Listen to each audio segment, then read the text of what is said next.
Since 1934, Iowa's farmers have turned to the Iowa Farm Bureau spokesman as their trusted news source. Now, the Spokesman Speaks. Listen in and hear from leading experts on topics important to farmers and agriculture. Now, here's your host, Lori Johns.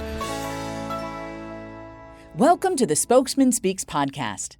This is our October 7th edition, and this coming Saturday, October 12th, is the 9th annual America Needs Farmers Game at Kinnick Stadium.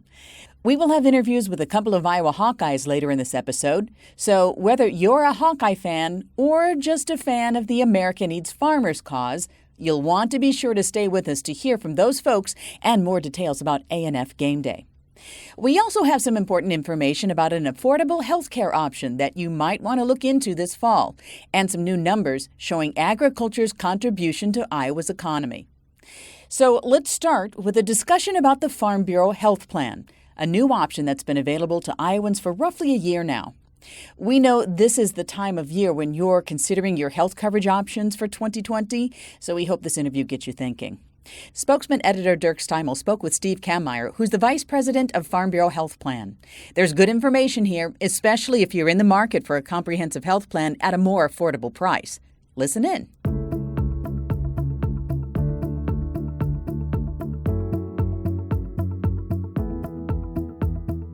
We're here with Steve Kammeyer, Vice President of the new Farm Bureau Health Plan. Steve, the Farm Bureau Health Plan has been available for about a year now. Refresh our memories on why it was created in the first place and who was it designed to help? Well, the Iowa Farm Bureau Federation has a long history of providing health benefits to its members. We have a relationship that goes back almost 50 years with Wellmark Blue Cross Blue Shield here in Iowa. And through that relationship, we have provided both Medicare supplement plans as well as plans in the under 65 market. When the Affordable Care Act was passed back in 2010, we knew it was going to have some impacts on the type of plans we were offering and upon our members. And when the act was actually implemented in 2014, we saw a lot of those concerns basically come into fruition. Most notably, what we saw was a steep increase in the cost of health insurance. One thing that the Affordable Care Act did was allowed people that may not have had access to health insurance prior to have access to that coverage without concerns about pre-existing conditions, without concerns about underwriting. However, in doing that, what it did was, in essence, raise the cost for everyone else. So what we have seen in the state of Iowa is that premium rates over the 4 or 5 years since the act was implemented have more than tripled here in the state of Iowa. And what that's caused is a different group of people not to be able to get insurance, not because they didn't qualify, but simply because they could not afford it. The premiums had gotten to a point where they were basically unsustainable. As such, the Federation, in the tradition that it has always done, tried to look for a solution, and that solution was the Farm Bureau Health Plan. So we began work with Wellmark about a year and a half, 2 years ago, to put together a health plan. It was allowed under some legislation passed by the Iowa legislature, signed into law by Governor Reynolds, which in essence allows us to create a health plan that's not subject to some of the guidelines of the Affordable Care Act. Now, we're trying to comply as much as possible with all those provisions of the Affordable Care Act, but there are some unique differences, and we'll talk about those here in a little bit. So, Steve, who's eligible for the plan, and which Iowans is it helping the most? Well, in order to be eligible, first of all, you have to be an Iowa Farm Bureau Federation member, and that's because this is considered a member benefit and a group plan. You have to be 18 years of age or older if you're the primary applicant. You can't be eligible for Medicare or Medicaid. The ones who are going to benefit the most from this plan, frankly, are those that can't afford the type of coverage that they have today. Those would include folks that might purchase an ACA policy, but simply because of their income do not qualify for subsidies. It could be folks that are covered by an employer plan, but the employer plan doesn't cover them or doesn't cover their dependents, and it makes it too expensive. We had a great example of a couple of teachers, each worked for a different school district. Each school district paid 100% of the single rate for their health insurance. They had a baby, and one of them had to add the baby to the family plan. Well, the schools only offered an individual or a family plan. to add that baby to one of their plans was going to cost over $1,000. So that helps those folks that wouldn't otherwise be able to afford that be able to get a plan that makes sense for them. So it's really those that don't have access to the subsidies under the Affordable Care Act, those that don't have access to affordable coverage because they're either their employer or their spouse's employer doesn't pay that much towards the coverage. And then the third group is those that are either uninsured currently or covered under either short-term policies or some of these Christian sharing ministry plans. Our plans are much more comprehensive than those are, and they provide a much more secure long-term solution for those folks. What kind of savings are participants seeing? Do you have some examples of that? Yeah, on average, we see that the Farm Bureau Health Plan rates are about half of the unsubsidized ACA rates. And when I say unsubsidized ACA rates, I mean after someone qualifies for those tax credits. So for those folks that qualify for tax credits and qualify for subsidies, the ACA plans are a great solution. But we have a lot of our members that don't qualify for those. So those are the folks that are going to be helped the most. We have examples of couples that have saved $15,000 to $16,000 a year on their premiums. We had a young lady here in central Iowa that saved almost $6,000 a year on her premiums. We've seen people literally cut their premiums in half. How comprehensive is the coverage from the Farm Bureau Health Plan? Does it limit your doctors or hospitals, and is there coverage for prescriptions? And that's a great question, because one of the criticisms early on when this legislation was being considered was these were going to be skimpy plans. They're not skimpy plans at all. In fact, we modeled these plans after existing ACA plans in the marketplace. So they're going to provide, in essence, the same level of benefits that those plans offer. The two primary differences between our plans and an ACA plan are that, one, our plans are underwritten, which means you do have to pass an underwriting in order to get enrolled in the plan. And two, these plans have a $3 million lifetime maximum. Now, it's very rare for someone to hit that limit, but it is a protection device we've put in place in order to help control the liability of the plan. In terms of doctors and hospitals, we use the Wellmark HMO network here in the state of Iowa. That covers every hospital in the state. It covers probably 97 to 98% of all the physicians here in the state. So it's a very comprehensive network. There is coverage and comprehensive coverage for prescriptions. You can pick those up at basically any pharmacy in the state. So yes, we believe the benefits are first class, and the members will appreciate them. How do Iowans sign up or learn more about the Farm Bureau Health Plan? So the best way to learn about the plans is to go see your local Farm Bureau agent. Those folks have all been trained, educated in terms of what the plans are, what they cover, how to get enrolled in them. Unlike the ACA plans, which require you to enroll during a certain part of the year unless you have some type of special event, the Farm Bureau Health Plans are available year-round. You can enroll at any time that it's important to you. Maybe you've lost your employer-based coverage, maybe you've retired, whatever it might be.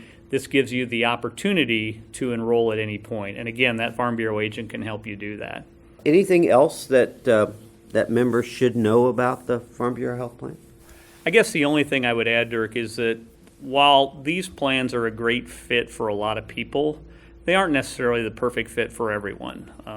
Again, as I mentioned earlier, if you qualify for some of those subsidies under the ACA plans, those subsidies probably are going to make your rates very affordable, and those are the best plans for you. If you have access to a great employer-based coverage, again, that's a great opportunity. For those on Medicare, this isn't a plan that they should be looking at. This is really designed for that section of folks that have to buy their own plan or can't afford their employer-based plan.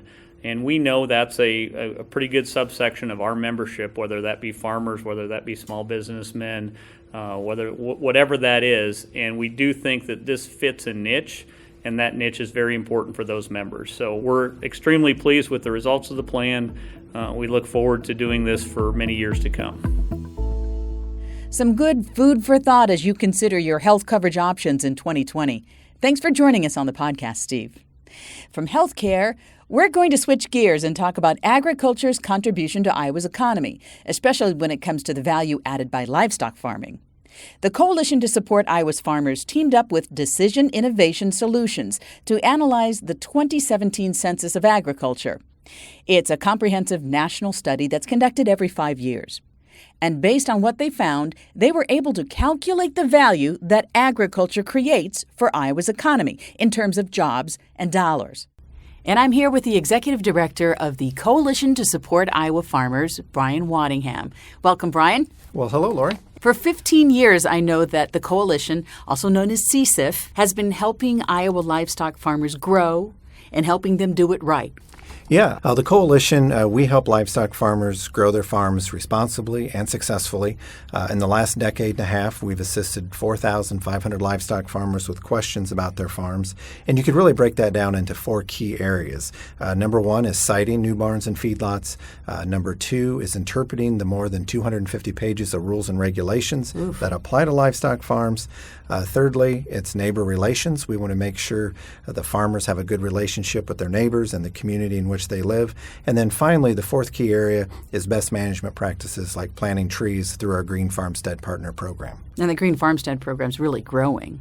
Yeah, in the 10 years that program's been around, we've planted more than 75,000 trees on livestock farms. Wow, so we like that. It's a great story. And again, trees are the best good neighbor enhancer out there. And so we think that's why farmers are really stepping up to plant trees, is they want to be good neighbors, they want to do things right, and they want to get along with everybody in the community. And hey, as a master gardener, I like to hear that farmers are planting more trees. That's pretty nice. And we know the value of livestock farming in Iowa. We know it's valuable, but it's kind of good to know the numbers behind it because things change all the time. And I know that the Coalition, CSIF, has done, again, another economic study to give us a snapshot of livestock farming in Iowa. And you've got a new one out now. Why don't you tell us about it? The new 2019 Iowa Agricultural Economic Contribution Study is now out. It's available on our website at supportfarmers.com, but it really highlights the importance that livestock agriculture plays in the state of Iowa. And it is important. Oh, it is very important. It's actually one of the key drivers of Iowa's economy.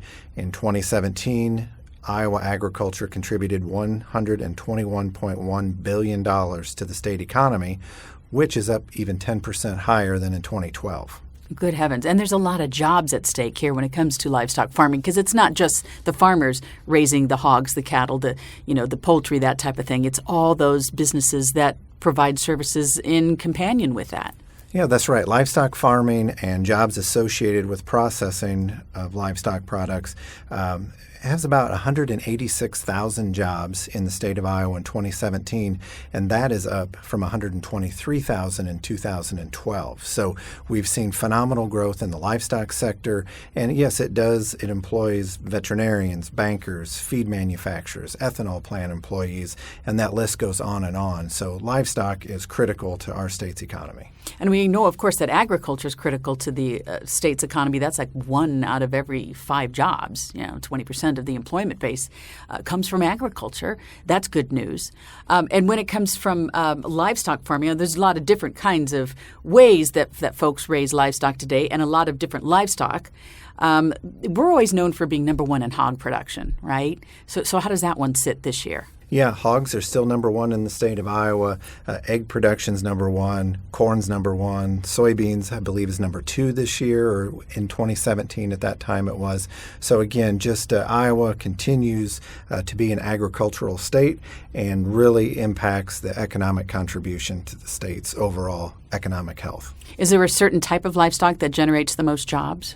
I would say right now we're probably seeing that in the pork sector, especially moving forward as these new pork processing plants come online. But also we do have poultry processing plants, cattle processing plants. So we do have a lot of different opportunities out there in Iowa's livestock sectors. Okay. Is there anything that surprised you from the study?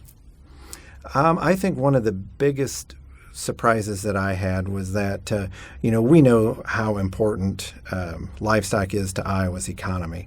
But what I think was maybe a surprise to me was that livestock farming and processing accounted for about $48.5 billion in economic contribution to the state, which is up more than $17 billion from 2012. Wow. So those are just real big numbers, and I think, it should make everybody feel good that livestock is important to the state's economy, and that livestock farmers that are out there every day doing what they do best are contributing to that local community, keeping main streets going, keeping people in church pews on Sundays, keeping pupils in desks during the week. So again, livestock farmers do provide a lot of opportunities here in the state of Iowa. So livestock farming is important, and it's important that livestock farming is done right. And so if folks have questions, it's hard to get your head around all that. How many pages of regulations?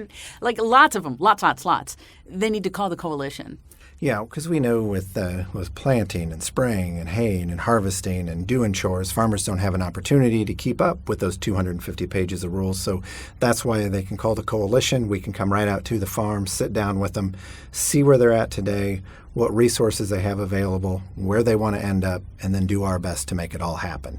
And in a lot of those cases, it is to bring a son or daughter or grandson or daughter back to the farm. So it's a real feel-good at the end of the day when you know you've helped a family bring the next generation back. It's hard to top that.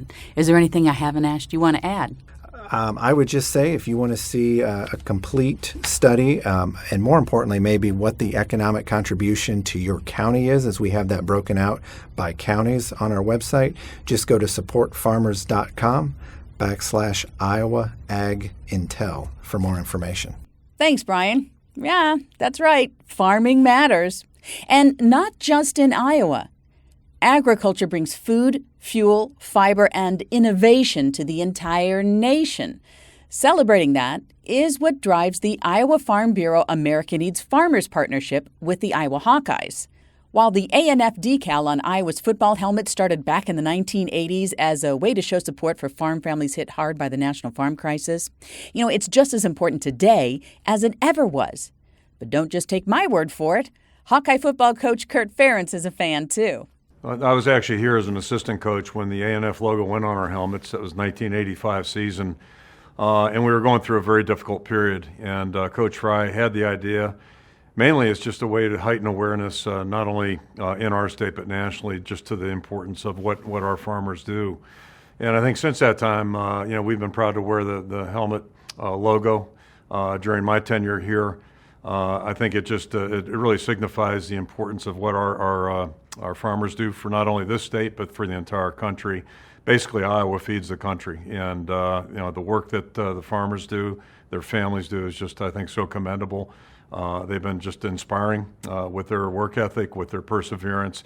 A lot of things that they do and display on a daily basis, those are things that we try to hope our team will embody some of those same exact traits. So, more than anything else, it's just a way for us to salute great people and also hopefully heighten awareness nationally as to the value and the importance of what it is they're doing on a daily basis, and not to mention the real challenges that they're facing at this very, very challenging times. Former Hawkeye star Matt Kroul remembers when Coach Ferentz brought back that ANF decal on Iowa's football helmets. It was 2009. I still remember the day that Coach brought it back.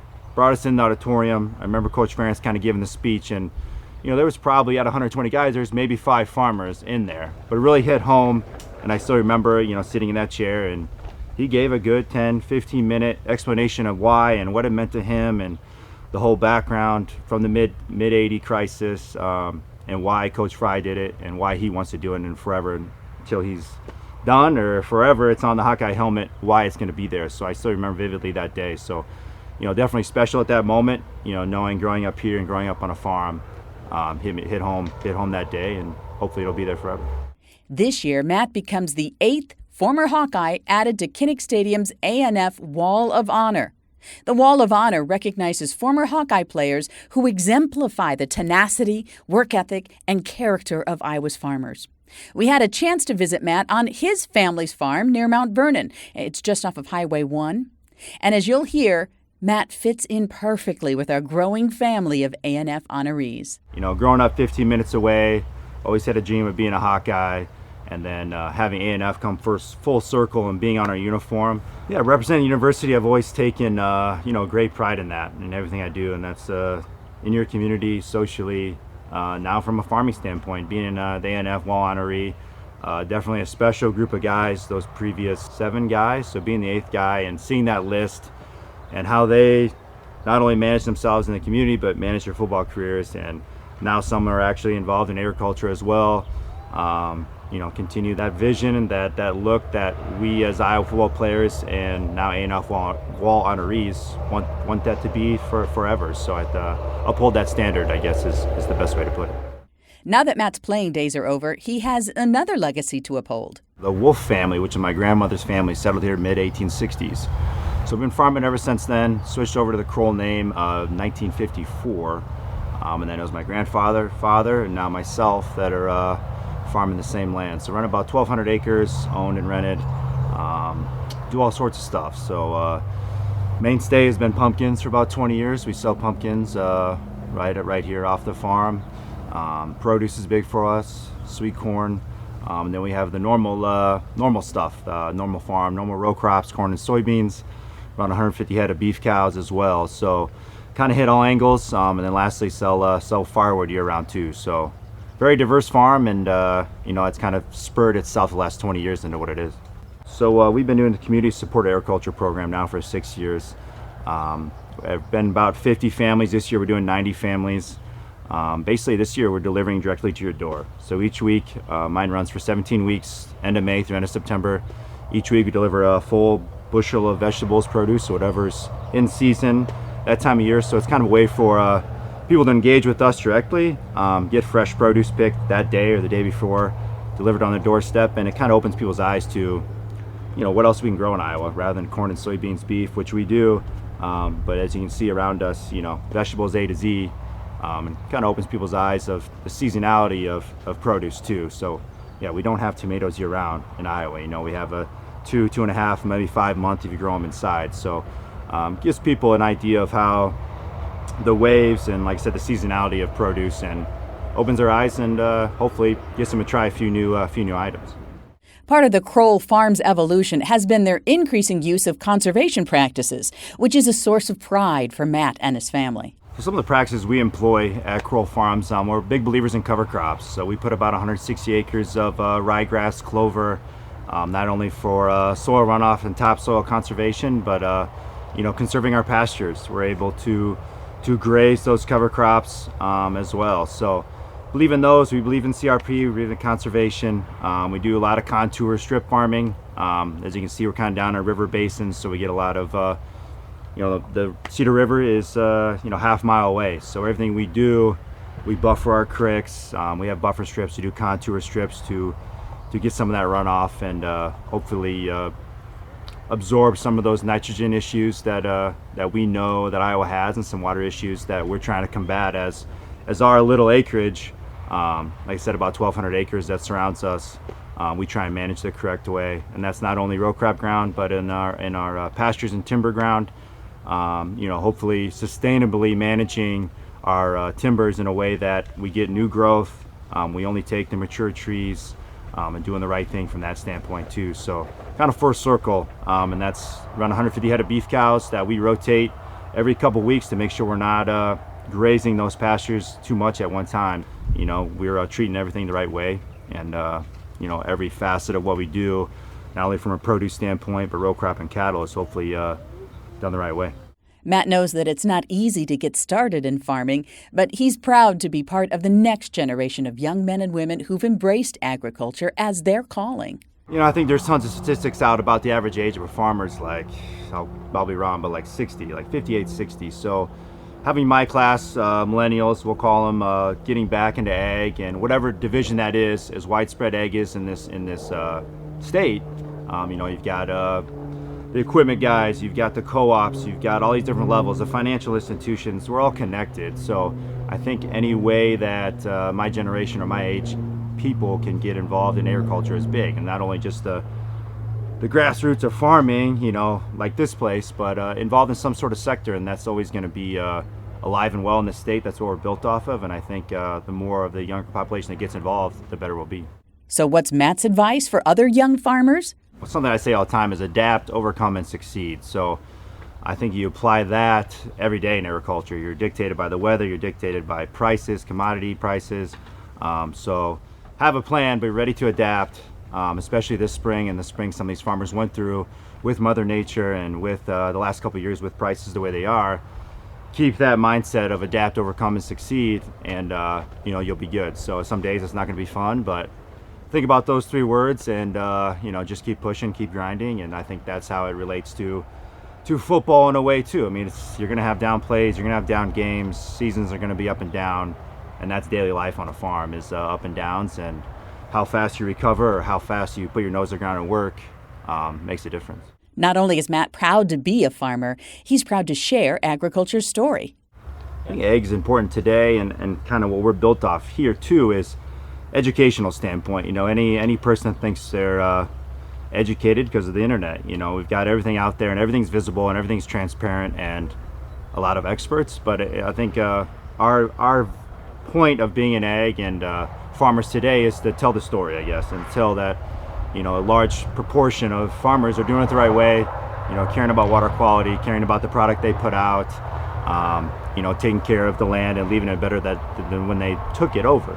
So I think that's something we're trying to do as farmers this day, especially 2019 is leading into these years where we need to feed the world, and it's expanding at a rapid rate. And I think, like I said, a large proportion cares about that. So I think as an average citizen or a consumer or someone that's never stepped foot on a farm is just educate yourself, and that's getting out to the farm, seeing farms, and I think majority of farmers will talk to you how they do things, why they do things, why they think certain practices are in their minds acceptable and the right thing to do to be sustainable and to grow enough food for everybody. So I think to me, America needs farmers because it's the roots of Iowa. It's what we've grown on, what we always will be, and it's at the forefront of everyone's daily life. It's banking, it's equipment guys, it's the small towns in general that we love and live in every day. The rural economy, if it isn't strong, a lot of things fail. So hundreds of products that you would never think about. A lot of things are made from corn that you don't know about. A lot of things are made from soybeans that we don't know about. And byproducts of everything. So I think, like I said, just hit on that the base foundation is what Iowa is everything ag, and it's kind of it might be your job, might be someone else's, but it's very intertwined in everything we do, not only from an economy standpoint, but a product standpoint as well. Well said, Matt. There he is, folks, Matt Kroul. Congratulations on being named to the ANF Wall of Honor, and want to thank you and all of the other designees for being an advocate for America's farm families. I mentioned earlier that ANF is a partnership between the Iowa Hawkeyes and Iowa Farm Bureau. Since Iowa Farm Bureau came on board to help raise the stature of ANF, the sale of ANF merchandise and other donations through ANF have contributed nearly $170,000 to Iowa's food banks. We also initiated ANF Game Day. It's an annual football game to celebrate America's farmers. That football game is this weekend, October 12th, at Kinnick Stadium. The Hawks take on Penn State, and we're going to be there 3 hours before the game to greet everybody, all kinds of Hawkeye fans, farm fans, you name it. We're going to be at the ANF Legends tent. Now, that's just south of Kinnick, on the south side of Kinnick Stadium. And we're going to share the good word about America's farm families. If you'd like to join us, be sure to visit americaneedsfarmers.org for all the details. That's all for this episode of the Spokesman Speaks podcast. Be sure to tune in for our next episode of the podcast, October 21st. Until next time, thanks for reading The Spokesman. Thanks for all the great stories and inspiration. And thanks for listening to The Spokesman Speaks. Thank you for listening to The Spokesman Speaks, a podcast by Iowa Farm Bureau. Check out more podcasts and articles from The Spokesman at iowafarmbureau.com/spokesman. You can also find and subscribe to the Spokesman Speaks podcast in the Apple Podcasts app, Google Play, and other popular podcast apps. We appreciate your ratings and reviews and welcome your feedback at podcast@ifbf.org.